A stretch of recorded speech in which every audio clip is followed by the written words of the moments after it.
আরেকটি ফেরকা ইসলাম মুসলমান ও বাংলাদেশের বিরুদ্ধে কাজ করছে, এটা হচ্ছে ঈসাঈ তরিকা, খ্রিস্টানদের একটা দল।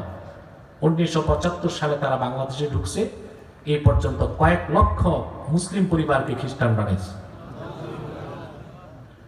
তাদের পুরো নাম হচ্ছে ঈসাঈ তরিকা ভুক্ত মুসলমান, আদতি খ্রিস্টান। তারা দাঁড়িয়ে রাখে, মুসলমানের মতো নাম রাখে। সদস্যভুক্ত হলে বলে তুমি মুসলমান, বলে হ্যাঁ। কোন ধরনের মুসলমান, বলে জানি না, বলে তুমি ঈসার উম্মত মুসলমান। ঈসার উম্মত মুসলমান না খ্রিস্টান? এভাবে তারা মানুষকে কনভার্ট করছে, ডেসপারেট করছে, ধ্বংস করে দিচ্ছে। তাদের ব্যাপারেও সাবধান থাকবেন, পারবেন?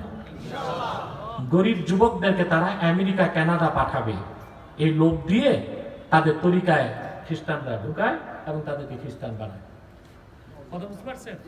যুবকরা খুব খেয়াল রেখে এই বিষয়গুলো। আর একটা ফেরকার কথা না বললে আমার তো অপরাধ হবে। হিজবুত তাওহীদ, এটা হিজবুত তাওহীদ না, হিজবুত শয়তান। মারাত্মক ফেরকা, এটা সরাসরি ইসরায়েল চালায়। এরা প্রচার করে কানা দজ্জাল বলতে কিছু নাই, আমেরিকায় দজ্জাল। তা আপনারা মনে করেন আমেরিকার বিরোধিতা করতেছে, আসলে বুঝেন না, ওরা হচ্ছে কানা দজ্জালের বি টিম। এরা কি কানা দজ্জাল? গরু চোর যখন এলাকায় ঢুকে তখন দুই দলে ভাগ হয়। এক দল গরু নিয়ে উত্তরে দৌড়ায়, আর এক দল চোর চোর বলে দক্ষিণে দৌড়ায়। তখন এলাকার লোক কি উত্তরে যায় না দক্ষিণে? ততক্ষণে চোর বাড়ি যায়। হিজবুত তাওহীদ সেই কাজ দিছে, বলে আমেরিকায় দজ্জাল, তাহলে আসল দজ্জালরে যে আপনারা প্রতিরোধ করবেন ওটা থেকে দৃষ্টি সরায় রাখলো। কথা বুঝে না? তারপর তারা বলে নামাজ হচ্ছে বেআমুজু থাকলে হবে, না থাকলে হবে।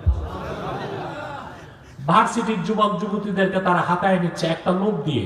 তারা বলে ছেলে মেয়ে রাজি থাকলে, ওই যে মিয়া বিবি রাজি কা করেগা কাজী, ছেলে মেয়ে রাজি থাকলে বিয়ে ছাড়াও ফিজিক্যাল রিলেশন হতে পারে।